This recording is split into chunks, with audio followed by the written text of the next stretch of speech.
நான் ஒரு சின்ன கோட் ஒரு ப்ராவப்ல இருந்து என்னோட செஷனை ஸ்டார்ட் பண்ணிக்கிறேன். It's not always the tears that measures the pain, sometime it's the smile we fake.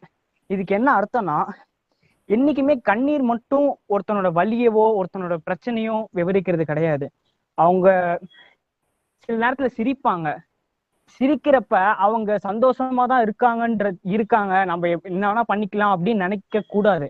சில நேரத்துல அந்த சிரிப்புல கூட அவங்க அந்த சிரிப்புக்கு பின்னாடி ஒரு பெரிய சேட் ஸ்டோரி இல்ல பெரிய பெயின் ஏதாவது ஒண்ணு இருக்கலாம் அவங்களுக்கு.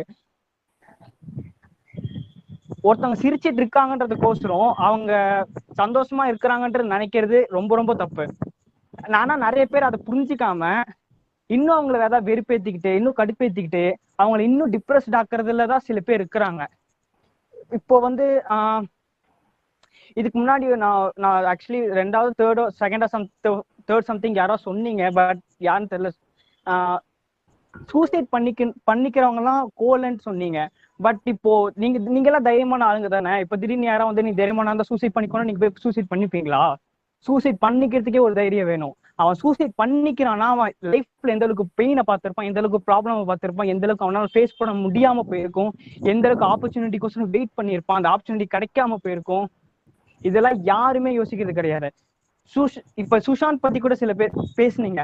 பட் அவன் வெளியே இந்த அளவுக்கு ஹாப்பியா இருந்திருக்கான். அவனோட சொசைட்டி, அவனோட சோசியல் மீடியா சொசைட்டி, இந்த மீடியா என்டர்டைன்மெண்ட் எல்லாத்துக்குமே அவன் ஒரு ஜஸ்ட் ஹை கேஸ் ஆக்டர். ரொம்ப ஹாப்பியா இருக்க, எந்த ப்ராப்ளமும் இல்லாத ஒரு ஹை கேஸ் ஆக்டர். இது மட்டும்தான் எல்லாத்துக்குமே தெரியும். அவன் ரொம்ப ஜாலியா இருக்கான், நல்லா சுத்துறான், நல்லா ஃப்ரெண்ட்ஸோட வாழ்றான் அப்படின்ட்டு தான் எல்லாருமே நினைச்சிருக்கோம். சடனா அவன் ஏன் சூசைட் பண்ணிக்கணும்? அவனுக்கு எந்த அளவுக்கு டிப்ரெஷன் இருந்திருக்கு, அவன் எந்த அளவுக்கு லோன்லியா ஃபீல் பண்ணியிருப்பான், ஏதாவது எந்த அளவுக்கு அவன் பெயின் இது பண்ணியிருப்பான். என்ன காசு இருக்குன்றதுக்கோசரம் அவங்க பெயின்ல இல்லைன்ட்டு அர்த்தம் கிடையாது. காசு இருந்தாலும் கூட அவங்களுக்கும் சில ஏதாவது பெயின் இருக்கும், இல்ல ஏதாவது ப்ராப்ளம்ஸ் வரும். அது அவங்களால ஃபேஸ் பண்ணியும் தோத்து போறவங்களாலதான் சூசைட் பண்ணிக்கிற அந்த மைண்ட் எதே வருது. ஆனா இது நம்ம யாருமே புரிஞ்சுக்கிறது கிடையாது.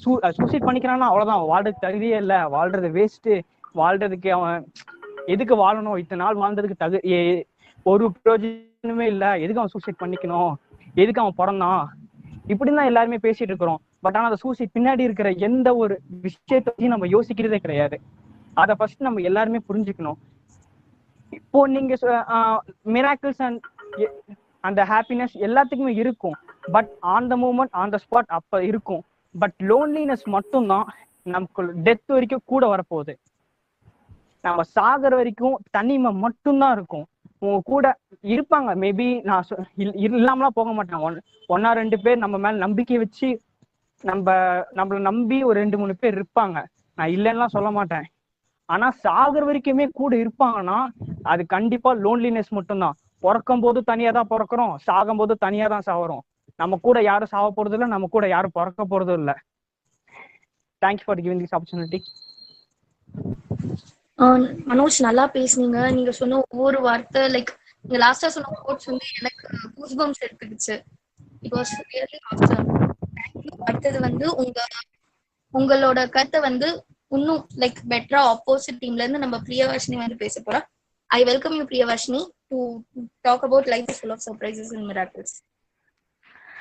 அனைவருக்கும் இனிய மாலை வணக்கம். அழகிய முகவரை கொடுத்த ருத்துஜா அவர்களுக்கும் இந்நிகழ்வை நல்ல முறையில் நடத்தி கொண்டு செல்லும் சௌரவ் மற்றும் அவர்களின் அணியினருக்கும் நன்றிகள் பல.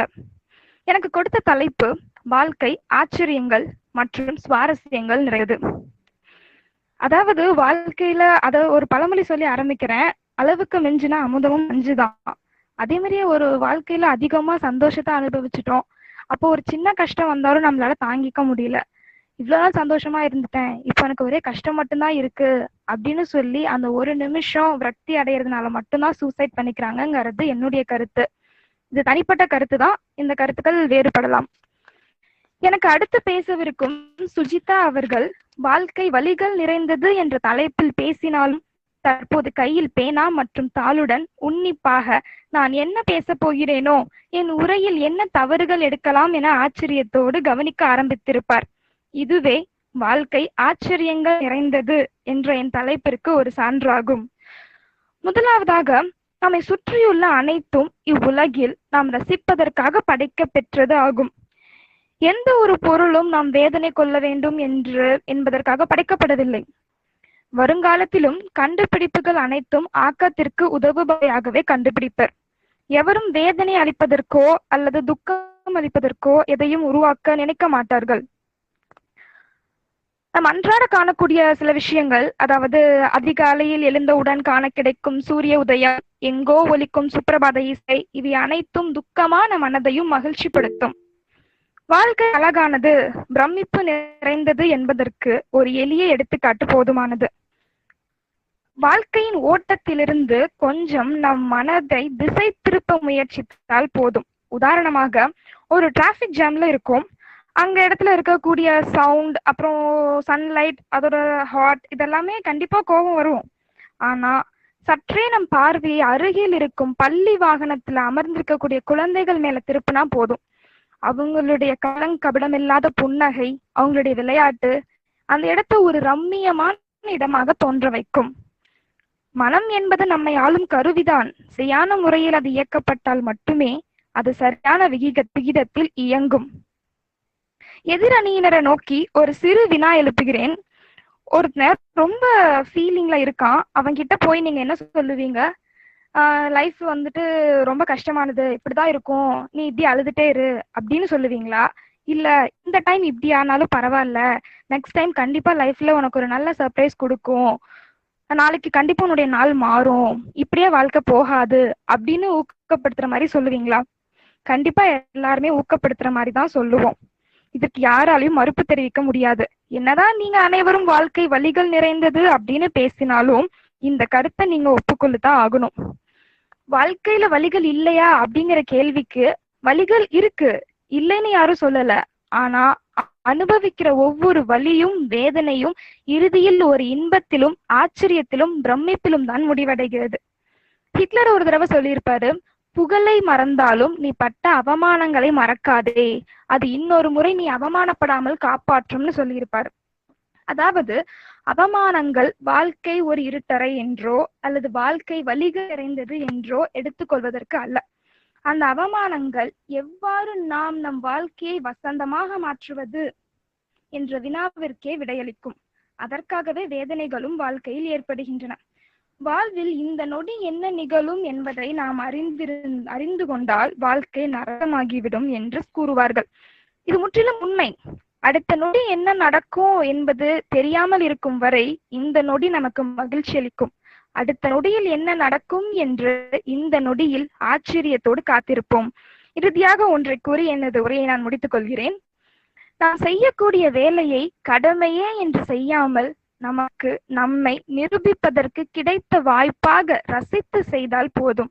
அதுவே வாழ்வை இனிமையாக மாற்றும்.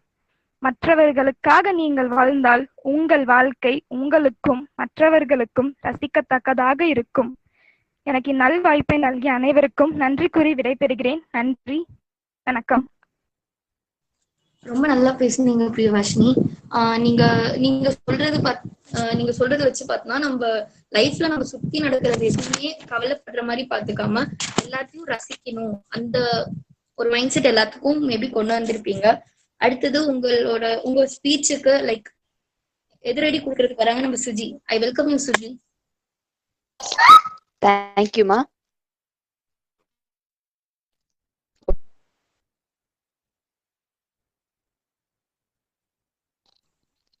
சாரி. ஸோ நான் பேசுற topic life is full of pains and problems. லைஃப்ங்கிறது ஒரு என்லெஸ் பெயின் அப்படிங்கிற ஒரு ஜேர்னி தான். கண்டிப்பா நம்ம எல்லார் லைஃப்பும் நிறைய ஹாப்பினஸ் அண்ட் சேட்னஸ் எல்லாம் கலந்து இருக்கு, இல்லைன்னு சொல்லலை. நம்ம லைஃப்ல 50% ஹாப்பினஸ் இருக்கும், 50% சேட்னஸ் இருக்கும். நம்ம எவ்வளவுதான் எல்லா ப்ராப்ளமையும் ஓவர் கம் பண்ணணும்னு நினைச்சாலும் அந்த ப்ராப்ளம் முடியறதுக்குள்ள நமக்கு அடுத்த ப்ராப்ளம் வந்துகிட்டே தான் இருக்கும். நம்ம என்ன சொல்லிட்டு நம்மளால எதையுமே ஒரு விஷயத்த ஓவர் கம் பண்ணலான்னு வருவோம், அதுக்குள்ள நம்மளுக்கு நெக்ஸ்ட் ப்ராப்ளம் வந்துட்டே இருக்கும். ஸோ நம்ம ஆப்போசிட் டீம் சொன்னாங்க, நம்ம பண்ற ப்ராப்ளம், நம்ம அனுபவிக்கிற பெயினுக்கும் ப்ராப்ளம்க்கும் ரீசன் நம்மளோட கர்மா அப்படின்னு சொன்னாங்க. ஸோ இப்போ ஒரு சின்ன பையன், ஒரு 6 வயசு பையன், அவன் ஒரு கஷ்டத்தை அனுபவிக்கிறானா அதுக்கு அவனோட கர்மா தான் ரீசன்னு சொல்ல முடியுமா? அவனுக்கு என்னமோ ஒரு பிசிக்கல் பெயின் இருக்கலாம், மென்டல் பெயின் இருக்கலாம். அவன் ஒரு சின்ன பையன் தான். ஆனா அவன் பிறந்து ஒரு 6 இயர்ஸ் தான் எடுக்கும். ஆனா அவன் அனுபவிக்கிற பெயினுக்கு ரீசன் நம்ம அவனோட கர்மான்னு சொல்ல முடியுமா? சான்ஸ்லெஸ். அது எல்லாரோட வாழ்க்கையிலும் எழுதின ஒரு விஷயம். எல்லார் லைஃபும் full and fully problems and பெயின்ஸால தான் ஃபில் ஆச்சு. எந்த ஒரு பேரண்ட்ஸுமே தன்னோட குழந்தைங்க கஷ்டப்படணும்னு நினைக்கவே மாட்டாங்க இல்லைங்களா? அவங்க அவங்களுக்கு நல்லதுதான் நினைப்பாங்க. அப்படி இருந்தாலுமே நம்ம அவங்க நிறைய கஷ்டங்களை அவங்க பசங்களுக்கு கஷ்டம் வருது. அது எதனால? நம்ம ஒருத்தங்க பண்ற தப்புனால நம்ம எல்லாத்துக்களுக்குமே பிரச்சனைகள்னுங்கிறது வந்துட்டுதான் இருக்கு. யாரோட லைஃப்மே ப்ராப்ளம் இல்லாம இல்ல. என்னோட டீம்மேட் சொன்னாங்க, இந்த மாதிரி ரிச்சா இருக்கவங்களும் கஷ்டப்படுறாங்க அப்படி சொல்லி. சோ என்னதான் நம்ம ரிச், அதுதான் நானும் சொல்ல வரேன், என்னதான் நம்ம ரிச்சா இருந்தாலும், கை நிறைய பணம் சொத்துன்னு இருந்தாலும் அவங்க கிட்ட மன திருப்தி நிம்மதி இருக்கா அப்படின்னு சொல்லவே முடியாது. அதே மாதிரி கஷ்டப்படுறவங்க இருந்தாலுமே, நம்ம எவ்வளவுதான் கஷ்டப்படுறவங்களா இருந்தாலும் அவங்க கிட்ட பண பிரச்சனை கண்டிப்பா இருக்கும். இப்போ நம்ம லைஃப்ல சுத்தி சுத்தி நம்ம எப்படி சொல்லிட்டு, இப்போ நம்ம வாழ்க்கையில ரொம்ப பெரிய பிரச்சனையா இருக்கிறதுன்னு பார்த்தாலே பண பிரச்சனை, எக்கனாமிக் ஸ்டேட்டஸ் தான். சோ எங்க பார்த்தாலும் பண பிரச்சனை தான் இருக்கு. சோ அந்த பிரச்சனையை ஓவர் கம் பண்றதுக்கு எனக்கு ஒரு சொல்யூஷன் கண்டுபிடிக்கிறது ரொம்பவே கஷ்டமா இருக்கு. அது எஸ்பெஷலி இந்த கொரோனா டைம் ரொம்ப கஷ்டமா எல்லாருமே ஓவர் கம் பண்ணிட்டு தான் இருக்காங்க. பட் இருந்தாலுமே எல்லாருமே பெயின் அனுபவிச்சுட்டு தான் இருக்காங்க. நம்ம என்னதான் மென்டலா ஸ்ட்ராங்கா இருந்தாலும் பிசிக்கல் பெயின்ங்கிறது இருக்கதான் செய்யுது. இல்ல நான் பிசிக்கலி ஸ்ட்ராங், என்னை யாரும் எதுவும் பண்ண முடியாது அப்படின்னா கண்டிப்பா அவங்க மென்டலி ஸ்ட்ரெஸ்ஸோட இருப்பாங்க. ஸோ இப்போ இங்க என்ன நான் கேட்கறேன்னா, என்னோட ஆப்போசிட் டீமுக்கு, நீங்க ஒரு 20 to 25 இயர்ஸ் வரைக்கும் நீங்க இங்க ஏஜ் இருப்பீங்க, இங்க இருக்கவங்க எல்லாருமே. உங்களோட லைஃப் ஃபுல் அண்ட் ஃபுல்லி பெயினும் ப்ராப்ளமும் இல்லாம நீங்க இத்தனை வருஷம் வாழ்ந்திருக்கியான்னு ஒருத்தங்க கிட்ட கேட்டா கூட அவங்களால சொல்ல முடியாது. பிகாஸ் எல்லாத்தோட லைஃபும் பெயின் அண்ட் ப்ராப்ளமால மட்டும்தான் ஆயிருக்கு. அந்த பெயின்ல இருந்து நம்ம நிறைய லெசன் கத்துக்கலாம். அதுதான் என்னோட பாயிண்ட். என்னன்னா, நிறைய ப்ராப்ளம்களை அனுபவிச்சாலும் அதுல இருந்து நம்ம கத்துக்கணும். பட் என்ன பொறுத்த வரைக்கும் our life is composed of pain and problems தான் நான் சொல்லுவேன். தேங்க்யூ. தேங்க்யூ சுஜி, உங்க ஸ்பீச் ஆசமா இருந்துச்சு. நீங்க சொன்ன ஒவ்வொரு கருத்து எல்லாத்துக்கும் லைக் புரிஞ்சிருக்கும். ஒவ்வொரு இடத்துலயும் நெகட்டிவ் ப்ராப்ளம்ஸ் வரும். அதே ப்ராப்ளம்ஸ்ங்கிறது லைஃபோட ஒரு பார்ட்டுன்னு எல்லாத்துக்கும் தெரிஞ்சிருக்கும். நம்ம last speaker, the end of the day, நம்ம last speaker Ramya. I welcome you Ramya to come on the stage. இன்றைய இனிய மாலை பொழுதில் எங்களின் பேச்சை கேட்க வந்திருக்கும் அனைவருக்கும் முதலில் என் முதற்கண் வணக்கத்தை தெரிவித்துக் கொள்கிறேன். அன்பும் மனம் உடைத்தாயின் இல்வாழ்க்கை பண்பும் பயனும் அது. அதாவது இது வரைக்கும் பேசினவங்க எல்லாருமே சொன்னாங்க, லைஃப்ல பெயின் ப்ராப்ளம் இருந்துகிட்டேதான் இருக்கும் அப்படின்னு சொன்னாங்க. அது ஏன் நம்ம அது எடுத்துக்கிறோம்? எதா இருந்தாலும் நம்ம ஹாப்பியா எடுத்துட்டு போயிடலாம். சொன்னாங்க சூசைட் பண்றது ஒண்ணுதான், பெயின் இருந்தா சூசைட் பண்ணிதான் ஆகணுமா? அது மட்டும்தான் அதுக்கு சொல்யூஷன் கிடையாது. அதுக்கப்புறம் எவ்வளவோ தாண்டி போகலாம். எவ்வளோ பேர் எவ்வளவோ அதெல்லாம் தாண்டி தான் வந்திருக்காங்க. நமக்கு பெயின் இருந்தா மட்டும் இப்போ அவங்க சொன்னாங்க, பெயின் இருக்கிறதுனால எதையும் இது பண்ண முடியாது, பெயின்ஸ் இருந்தா லைஃப்னு இருந்தா பெயின் இருக்க தான் செய்யும் அப்படின்னு சொல்றாங்க. அது ஏன் நம்ம அப்படி யோசிக்கிறோம்? அது பெயினும் ப்ராப்ளமும் நம்மளை தேடி வர்றது கிடையாது, நாம தான் அதை தேடி போறோம். ஒரு விஷயம் பிடிக்கலையா, அது எதாவது நம்ம தப்பு பண்ணிட்டோமா அப்படின்னு நம்ம அதை நினைக்கும் போது நமக்கு அதை உட்காந்து நம்ம யோசிக்கிறோம். அது அப்போ யோசிக்கும் போது நமக்கு பெயின் இருக்கும். ஆனா அதையே நம்ம அதை அப்படி எடுத்துக்கிறோம். நம்ம அதை பாசிட்டிவ் திங்கா எடுத்துக்கலாமே. எதுக்கு நமக்குள்ள நம்ம நெகட்டிவ் திங்க் கொண்டு போறோம்? அதை பாசிட்டிவா எடுத்துக்கிட்டோம்னா லைஃப் நல்லா மாறும். அப்போ அது ஒவ்வொரு இதுக்கும் சர்ப்ரைசஸாவே இருக்கும். அதாவது ஒரு சிற்பி ஒரு சிலையை செதுக்குறாருன்னா, அவர் கடைசியா செதுக்கி முடிச்சதுக்கு அப்புறம் அதை பார்த்தாருன்னா அவருக்கு அது ஆச்சரியமா இருக்கும். அந்த மாதிரிதான் வாழ்க்கையும். நம்ம எதாவது ஒண்ணு பண்ணி முடிச்சிட்டோம்னா, அதை பண்ணதுக்கு அப்புறம் நம்ம யோசிச்சோம்னா அது பெரிய சர்ப்ரைசஸா இருக்கும். யோசிச்சு பாருங்களேன், இன்னைக்கு இப்போ பிச்சைக்காரனா இருக்கவன் நாளைக்கு பார்த்தா அவன் கோடீஸ்வரனா இருப்பான்.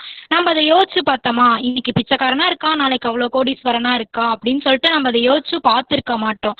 எப்படியா இருந்தாலும் லைஃப்ல ஹாப்பி ஒண்ணுதான் இருக்கணும். நம்ம அந்த பெயினை தேடி போயிட்டே இருந்தோம்னா நம்ம பெயின் பின்னாடியே தான் போயிட்டே இருக்கணுமே ஒழிய அதுக்கு ஒரு தீர்வே கிடையாது. இதே ஹாப்பியா இருந்து பாருங்க, நம்ம லைஃப்ல நம்ம 4 பேர் சொல்லி கேட்கறத விட நம்ம நாமளா கெத்தா இருந்து வாழ்ந்துட்டோம்னா நமக்கு அந்த பெயின் ப்ராப்ளம் அதெல்லாம் எதுவுமே இருக்காது. எனக்கு தெரிஞ்ச ஒரு ஸ்டோரி ஒன்று சொல்றேன். ஒருத்தர் வந்து ரொம்ப வந்து ஒரு இதா போயிட்டாரு, அவருக்கு வந்து வாழ்க்கையே வெறுத்துருச்சு. வெறுத்ததுக்கு அப்புறம் அவர் போய் ஒரு மூலையா உட்கார்ந்து இருக்கும் போது அங்க ஒருத்தர் வந்து அவர் பக்கத்துல வந்து தோள் தட்டி சொல்றாரு, என்கிட்ட ஒரு ஒரு பிளாங்க் செக் அவர் வந்து அவர் கொடுக்குறாரு, நீ வந்து இந்த செக்கை எடுத்துட்டு போய்க்கோ, எடுத்துட்டு போய் உனக்கு என்ன வேணுமோ நீ இது பண்ணிக்கோ, உன்னோட பிசினஸ்ல போயிருச்சா இந்த செக்கை நீ ஃபில் பண்ணி நீ எடுத்துட்டு போய்க்கோ அப்படின்னு சொல்றாரு. இவர் வந்து அதை வாங்கிட்டு ஒரு 5 நிமிஷம் யோசிச்சு பாக்குறாரு, என்னடா அது இவர் வந்து நம்ம கிட்ட கொடுத்துட்டு போறாரு, இவ்வளவு நாள் நம்ம இங்க உட்கார்ந்துருக்கோம் யாருமே வரல அப்படின்னு சொல்றாரு. ஆனா அந்த செக் அவர் வந்து எப்ப திருப்பி கொடுக்க சொல்றாருன்னா, நீ வந்து ஒரு நிலைமைக்கு பெரிய ஆள் ஆனதுக்கு அப்புறம் என்கிட்ட கொண்டு வந்து கொடு அப்படின்னு சொல்லி அவர் வந்து கொடுத்துட்டு போறாரு. இவரும் இருந்துட்டு இவர் அந்த பேங்க் வாசல் வரைக்கும் போயிட்டாரு. அதுக்கப்புறம் யோசிக்கிறாரு, நான் என்ன தப்பு பண்ணேன் அப்படின்னு சொல்லிட்டு இவர் வந்து யோசிக்கும் போது, நான் வந்து பிசினஸ்ல தப்பு பண்ணிட்டேனா, அப்ப அதுல நான் என்ன தப்பு பண்ணியிருக்கேன் அதை நான் போய் கரெக்ட் பண்ணலாம் அப்படின்னு சொல்லிட்டு அவரு போய் அந்த பிசினஸ்ல தப்பு பண்ணதை கண்டுபிடிச்சு அதை கரெக்ட் பண்றாரு. ஒரு 4-5 மாசத்துல அவர் வந்து ஒரு நல்ல பொசிஷனுக்கு வந்துடுறாரு. வந்ததுக்கு அப்புறம் அவரோட டேபிளை கிளீன் பண்ணலான்னு போகும்போது அந்த டேபிள் அவர் கொடுத்த செக் இருந்துச்சு. அப்ப யோசிச்சு பாக்குறாரு, என்னடா அது இங்க ஒரு செக் இருக்கே, இந்த செக் வந்து நம்ம அன்னைக்கு அவர்கிட்ட வாங்கணும், சரி இப்பதான் நம்ம ஒரு நல்ல நிலைமைக்கு வந்துட்டோம்ல அப்படின்னு சொல்லிட்டு இவர் போய் அந்த செக்கை கொண்டு போய் அவர்கிட்ட கொடுக்கலான்னு போறாரு. அப்ப அங்க போகும்போது அவர் வந்து அந்த பார்க்ல இல்ல. அப்ப போய் கேக்குறாங்க பக்கத்துல இருக்கவங்க கிட்டலாம், எங்க இங்க ஒருத்தர் இருந்தாரே அவரை காணோம் அப்படின்னு சொல்லிட்டு அவர் வந்து கேக்குறாரு. அப்பதான் வந்து சொல்றாங்க, அவன் ஒரு பைத்தியக்காரன், எப்ப பார்த்தாலும் யாராவது வந்தான்னா ஒரு பிளாங்க் செக்கை கொடுத்து நீ போய் இப்படி பண்ண அப்படி பண்ணன்னு அவன் சொல்லுவான் அப்படின்னு சொல்றாரு. இதுல இருந்து என்ன தெரியுதுன்னா, இவர் வந்து அந்த இடத்துல உட்கார்ந்துட்டே இருந்தாருன்னா இவர் அப்படியே அந்த பெயின் எனக்கு ப்ராப்ளம் இருக்கு அப்படின்னு சொல்லிட்டு அவர் அந்த இடத்துல அப்படியே உட்கார்ந்து இருக்க வேண்டியதுதான். ஆனா அந்த எதனால அவர் அந்த ப்ராப்ளம் வந்துச்சு அப்படின்னு சொல்லி யோசிக்காம இருந்திருக்க மாட்டாரு. அப்போ இது அவருக்கே தெரியாம அது ஒரு சர்ப்ரைசஸ் தான். அவருக்கு வந்து அது ஒரு மிராக்கலா மாறிடுச்சு. எப்படி ஆச்சுன்னே தெரியல. ஆனா இவர் வந்து ஒரு நல்ல நிலைமைக்கு வந்ததுக்கு அப்புறம் அவரை போய் தேடி பார்க்கலான்னு போகும்போது அவர் இல்ல, அவர் வந்து யாருன்னு தெரியல. அப்போ அவர் அந்த இடத்துல இல்லாதப்போ இவர் யோசிக்கிறாரு, ஓ இதை நம்ம ஃபர்ஸ்டே செஞ்சிருக்கலாம் அப்படின்னு சொல்றாங்க. இதுதாங்க நம்ம கிட்ட இருக்க பெரிய ப்ராப்ளமே. நம்ம வந்து என்னைக்குமே ப்ராப்ளத்தை தேடி நம்ம போகவே வேணாம், ஹாப்பியா லைஃப்ல இருக்கலாம். கடைசியா ஒண்ணு சொல்றேன், accept the unaccepted, life is full of wonderful things just waiting to surprises you. Thank you. Ramya, நீங்க ரொம்ப நல்லா பேசுனீங்க. நீங்க சொன்னதெல்லாம் நல்லா இருந்துச்சு. நீங்க ஒவ்வொரு கருத்தும் எல்லாத்தையும் மோட்டிவேட்டா பண்ணிருக்கு. நான் இப்போ ஒன்னு என்ன சொல்றேன்னா, எல்லா ஸ்பீக்கர்ஸ் வந்து நீங்க பேசினதுக்கு எல்லாருமே ஃபீட்பேக் அவங்க சாட் பாக்ஸ்ல போட்டாங்க. லைக் நீங்க பேசின 10 பேர் பேசினதே ரொம்ப பெரிய விஷயம். இந்த 10 பேர் ஒரு 4 இயர்ஸ் 5 இயர்ஸ் கழிச்சு சில பேர் வந்து நான் பட்டிமன்ற மேடை like Sun TV Vijay TV எல்லா மேடையில கூட பாக்கலாம்னு நினைக்கிறேன். அவ்வளோ அவசரமா இருந்துச்சு எல்லாத்தோட ஸ்பீச். எல்லாத்து மாதிரி எனக்கும் ஒரு ஸ்பீச் ரொம்ப பிடிச்சிருந்துச்சு. நீங்க வந்து உங்க லைஃப்ல நடந்த எல்லா கருத்தையும் நல்லா எடுத்து சொன்னீங்க. நீங்க சொல்றது பார்த்தா நம்ம லைஃப் ப்ராப்ளம்ஸ்ங்கிறது வந்து நம்ம மேக்ஸ் நோட்ல இருக்கிற ப்ராப்ளம்ஸ் மாதிரி சேட்னஸ்ங்கிறது வந்து நம்ம லைஃப்ல லைக் மனோஜ் ஒரு டைம் சொன்னாங்கல்ல, நான் மேக்ஸ் போட முடியாது பட் என்னால் ஒரு ப்ராப்ளம் முடிச்சாலே எனக்கு ஒரு ஹாப்பினஸ் கொடுக்கும். அதே மாதிரிதான் நம்ம வந்து மேக்ஸ் எப்படி ஒரு ப்ராப்ளம், அதுவும் சேட்னஸும் ஒரு ப்ராப்ளம் தான். ஆனா எப்ப அதை சால்வ் பண்ணி நம்மளுக்கு ஒரு சந்தோஷம் கிடைக்குதோ சர்ப்ரைஸ் கிடைக்குதோ அதுதான் இது நம்ம தான் தேடணும், நம்ம தான் பிரிச்சு பார்க்கணும் எது சந்தோஷம் எது சேட். எல்லாருமே சொன்னீங்க நம்ம லைஃப்ல சேட்னஸும் இருக்கு ஹாப்பினஸும் இருக்கு. சோ நான் என்ன சொல்ல வரேன்னா, நம்ம வந்து நம்ம லைஃப் எடுத்துக்கிற விதம் அது சேட். நாம என்னன்னு நினைக்கிறோம், நம்ம லைஃப் வந்து லைஃப் ஃபுல்லா சேடா இருக்கும்னா நம்ம தாட் நம்ம மைண்ட் செட் தான் எல்லாத்துக்கும். இந்த டாபிக் லைக் நோ ஒன் யாராலையும் இதுதான் முடிவுன்னு சொல்ல முடியாது. ஏன்னா அவங்க மனநிலை அவங்க மனசுல இருக்கிறது தான் இதுதான் சேட்னஸ்னா உங்களுக்கு சேட்னஸ், எனக்கு லைஃப் ஃபுல்லா ஹாப்பினா ஹாப்பி. இங்க வந்து என்னால யாரு நல்லா பேசுனீங்க அப்படின்னு சொல்ல முடியாது. ஏன்னா ஒவ்வொருத்தரும் அவ்வளவு அருமையா பேசியிருக்கீங்க. ஒவ்வொருத்தரோட ஸ்பீச் வந்து எல்லாத்துக்கும் ஒவ்வொரு ஸ்டோரி ஒவ்வொரு கருத்து ஒவ்வொரு கோட் ரொம்ப அவசரமா இருந்துச்சு. எல்லாமே எல்லாத்தோட லைஃப்ல நடந்ததுதான் சொல்லியிருக்கீங்க. இது வந்து நான் நடுவரா இருக்கிறது எனக்கு பெருமையா இருக்கு. இந்த மாதிரி ஸ்பீச் இந்த மாதிரி ஸ்பீக்கர்ஸ் பேசினதெல்லாம் கேட்க நான் ஆடியன்ஸ் எல்லாருமே கொடுத்து வச்சிருக்கணும். தென் தேங்க்யூ ஃப்ரெண்ட்ஸ் இவ்வளோ சப்போர்ட்டிவா இருந்ததுக்கு. அப்புறம் நான் சில பேர் என்கிட்ட கேட்டாங்க, நாங்க பேசலாமா இத நான் சௌரவ் இப்ப நம்ம உங்களை பேச சொல்லலாமா, யாருக்கு வில்லிங் இருந்துச்சோ தாராளமா யார் வேணாலும் பேசலாம், உங்க ஃபீட்பேக்ஸ் கொடுக்கலாம்.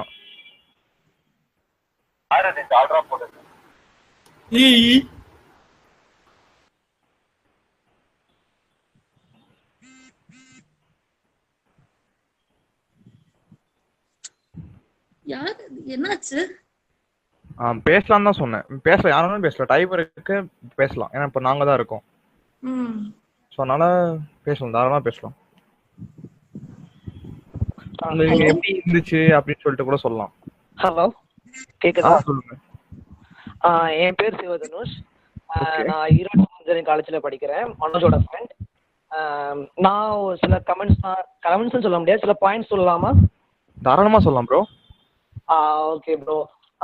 ஆக்சுவலா பாத்தீங்கன்னா எனக்கு இந்த டாபிக்ஸ் ரொம்ப பிடிச்சது பாத்தீங்கன்னா life is full of surprise and miracles தான் எனக்கு ரொம்ப பிடிச்சிருந்துச்சு. கடைசியில பேசின அவங்க ரம்யா சிஸ் கூட சொன்னாங்க, அவங்களுடைய ஸ்டோரி கூட, அதாவது அவங்க ஸ்டோரியில் நான் சொல்ல வரணும்னு நினைச்சேன். என்னன்னு பாத்தீங்கன்னா அவங்க சொன்னது கரெக்ட். நம்ம பாக்குற விதம் தான் இருக்குது. இப்ப நீங்க வந்து அந்த ஒரு துன்பம் இருக்குதுன்னு சொல்லிட்டு அந்த துன்பத்தையே நீங்க நினைச்சிட்டே இருந்தீங்கன்னா அந்த துன்பம் மாறுமா? அது கண்டிப்பா மாறாது. அந்த துன்பத்துல இருந்து நீங்க வெளியே வர ட்ரை பண்றதுதான் இருக்குது. இப்ப ஃபீல் பண்ணிக்கிட்டே இருக்கிறனாலே ஃபீல் பண்ணிக்கிட்டே இருந்தானா கடைசி வரைக்கும் அவன் ஃபீல் பண்ணிக்கிட்டே இருக்க வேண்டியதுதான். அதுல இருந்து அவன் மீண்டு வரானா அதுதான் இருக்குது. இப்ப இன்னொன்னு பாத்தீங்கன்னா உங்க பொருளி பேசுறது உங்களுக்கு தெரிஞ்சிருக்கும்ல, பின்னாடி பேசுறதுன்னு சொல்லுவாங்கல்ல. ஸோ அந்த மாதிரிதான் எதுவுமே பின்னாடி பேசிட்டு வர்றதுதான் துன்பமே. ஸோ அதை நீங்க வந்து மறந்து போறதானே. அதுக்கு வேண்டிதான் நான் ஒரு கமெண்ட் ஒன்று போட்டேன். சாரி, அதுல ஒன்று சொல்லிக்க வேண்டும்தான். சுஜி சொன்னதை பத்தி நான் போட்டிருப்பேன் நினைக்கிறேன். அவங்க இதை என்ன சொல்றாங்கன்னு பார்க்க வேண்டிதான் போட்டேன், வேற ஒன்றும் இல்லை. அவங்க ஒன்று சொல்லியிருப்பாங்க, 50% சேட் 50% ஹாப்பி லைஃப்னு சொல்லியிருப்பாங்க. ஸோ அது மாதிரிதான் நான் பேசுனதை நீங்க வந்து ஜஸ்ட் ஃபார் ஒரு கமெண்ட்ஸ் நினைச்சு விட்டுட்டீங்கன்னா அதுதான் நீங்க அதுவே ஒரு நம்ம சொன்னது தப்பாயிருச்சோ, நம்ம சொன்னதுதான் தப்புன்னு சொல்லிட்டு நீங்க ஃபீல் பண்ணிட்டு இருந்தீங்கன்னா அப்ப நீங்க ஃபீல் பண்ணிட்டே இருக்க வேண்டியதான். அது நான் சொன்ன கருத்து முடிஞ்சு போச்சுப்பா, நான் பேசிட்டேன், இதுதான்ப்பா கருத்து அப்படின்னு சொல்லி விட்டுட்டீங்கன்னா ஸோ அதுல இருந்து நீங்க மீண்டு வந்துருவீங்க. ஸோ இதுதான் இருக்குது, இவ்வளவுதான். இன்னொன்னு சொன்னாங்க, இன்னொன்னு சொல்லியிருந்தாங்க, ஒருத்தவங்க அம்மா இறந்துட்டாங்க, ஸோ அதுல இருந்து ஃபீலிங்ஸ்ல இருந்து மீண்டு வர முடியாதுன்னு சொல்லிட்டு இருந்தாங்க. கரெக்டு தான். நீங்க அம்மா இறந்து ஒரு பெரிய ஒரு துக்கம் தான். அதையே அந்த ஃபீலிங்கே நினைச்சிட்டு எவ்வளவு நாள் இருப்பீங்க? அந்த ஃபீலிங்லேயே எவ்வளவு நாள் உங்களால இருக்க முடியும்? ஸோ அதுல இருந்து நீங்க மீண்டு வரவே மாட்டீங்களா? ஸோ இன்னொரு கொஸ்டின் கேட்கறேன். இன்னொருத்தங்க கேட்டாங்கல்ல, உங்க லைஃப்ல ஒரு வருஷம் உங்களுக்கு துன்பமே வரலையான்னு கேட்டாங்கல்ல. உங்க வயசுல அந்த ஒரு வருஷத்துல உங்களுக்கு சந்தோஷமே வரலையா? இல்லைன்னா இன்னொரு சின்ன ஒரு இது பார்க்கலாமே. நீங்க வந்து சின்ன வயசுல சாக்லேட்டுக்காக வந்து அடம் பிடிச்சிருப்பீங்க நிறைய பேர். எனக்கு சாக்லேட் வேணும், எனக்கு இந்த பொம்மை மிட்டாய் வேணும், எனக்கு அந்த பொம்மை வேணும், இந்த கார் வேணும், நிறைய பேர் அடம் பிடிச்சிருப்பீங்க. ஆனா அவங்க அம்மா வாங்கி தரட்டா நீங்க சோக மட்டும் எனக்கு அப்படி வரலையா அழுதுருப்பீங்க. இதே வாங்கி கொடுத்தா நீங்க எவ்வளவு சந்தோஷப்பட்டிருப்பீங்க? கண்டிப்பா இதை வந்து அனுபவிக்காதவங்கன்னு யாருமே இருக்க முடியாது. இந்த இதை கண்டிப்பா எல்லாருமே அனுபவிச்சிருப்பீங்க. டக்குன்னு அவங்க வாங்கி கொடுத்தோன்னு சர்ப்ரைஸ் ஆயிருப்பீங்க. இல்லைன்னா உங்க பர்த்டே அது வரைக்கும் இருந்த ஒரு சோகம் டக்குன்னு ஒரு புது பொருளை பார்த்தோன்னே எல்லாம் ஒரு சர்ப்ரைஸ் நடந்த உடனே அந்த சோகம் மறந்துருக்கும். ஸோ இதுதான், இவ்வளவுதான். நீங்க அந்த ஒரு விஷயத்த நினைச்சுக்கிட்டே இருந்தீங்கன்னா ஸோ அது கண்டிப்பா அந்த விஷயம் மாறவே செய்யாது. அது அப்படியே தான் இருந்துட்டே இருக்கும். அதுல இருந்து நம்ம அதை ரியலைஸ் பண்ணிட்டு திரும்பி வெளியே வரோம். அதுதான் அந்த வெளியே வரதுலதான் இருக்குது. ஸோ நம்ம அந்த ஃபீலிங்ஸ், அந்த ஒரு இது எமோஷன், அந்த ஒரு இருந்து வெளியே வரதுலதான் நம்மளுடைய லைஃபே இருக்கு. ஸோ அதான் லைஃப். இன்னொன்னும் இருக்கு, அந்த கடவுளை பத்தி சொன்னீங்கல்ல. ஸோ கடவுளுமே அதான் சொல்றாரு, கடவுள் தான் நமக்கு துன்பம் தர்றதுன்னு கூட வச்சுக்கோங்களேன். ஸோ அவர் நம்மள்கிட்ட பிளே பண்றாரு, உனக்கு எவ்வளவு துன்பம் கொடுத்து பாக்குறேன், நீ வந்து எவ்வளவு தூரம் வந்து அந்த துன்பத்தை கலந்து நீ உன் லைஃப்ல வர்ற. ஸோ அதுதான் அவர் பாக்குறாரு. ஸோ அதுதான் அவர் நம்மகிட்ட இருந்து நம்மகிட்ட இருந்து வாங்குறதும் அதுதான். ஸோ அதை நீங்க கடந்து வர்றீங்களா? ஸோ அப்பந்தான் நீங்க உங்க லைஃப்பை நீங்க புரிஞ்சுக்குவீங்க. ஸோ அப்பந்தான் உங்க லைஃப்ல நீங்க பெட்டர் பொசிஷனுக்கு போகலாம். ஸோ சுஜி சொன்னது கரெக்ட் தான். 50% சேட் 50% ஹாப்பி. ஸோ 50% சேட் நீங்க வந்து அதுல இருந்து ஓவர் கம் வந்தாதான் அந்த 50% ஹாப்பியை நீங்க ஃபுல்ஃபில் பண்ண முடியும். ஸோ தேங்க்யூ, இதான் சொல்ல நினைச்சது.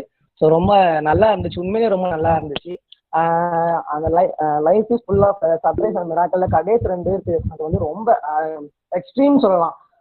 ரொம்ப நல்ல கருத்து, ரொம்ப நல்லா இருந்துச்சு. ஸோ ரொம்ப தமிழ்ல இன்னும் நல்லா தமிழ்ல பேசுறது வந்து ரொம்ப மிராக்கிள் சர்ப்ரைசிங்கா இருந்துச்சு. ரொம்ப உண்மையிலே ரியலி நான் இது எதிர்பார்க்கல. நான் ஃபர்ஸ்ட்ல இருந்தே கவனிச்சுட்டு வந்துட்டு இருந்தேன். பட் இந்த ஒரு இதை நான் வந்து கண்டிப்பா எதிர்பார்க்கவே இல்லை. So really thank you.